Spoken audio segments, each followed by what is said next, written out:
Sabi ng mga matatanda, meron daw ibig sabihin daw yung mga ganyan mga paru-paro daw. Pag may nakita ka daw ganyan, may ibig sabihin daw yung mga ganyan.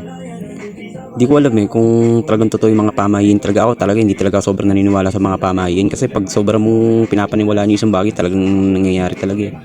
Ewan ko lang, sabi ng mga matatanda, totoo daw yung mga pamahiin na ganyan, may ibig sabihin daw, lalo yung mga ganyan, pag may nakita ko daw na malaking paru-paro daw, may ibig sabihin daw yung mga ganyan. Kayo ba guys, naniniwala ba kayo sa mga pamahiin?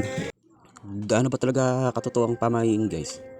Comment ko nga guys kung totoo talaga yung pamahiin. Kung talagang may pangyayari talagang ganyan na pag may nakita kayong ganyan na may ibig sabihin talaga. Comment nyo lang guys. Ako talaga hindi talaga gaano talaga naniniwala sa mga pamahiin talaga eh. Kayo ba naniniwala ba kayo? Bigla na lang kasi lumabas sa harap ko yan eh. Kahit anong bugo ko nga dyan, di talaga umalis.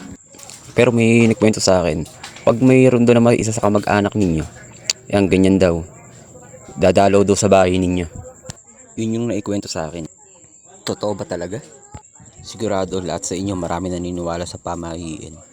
I-comment nyo lang guys sa baba kung gaano talaga katotoo yung pamahiin talaga.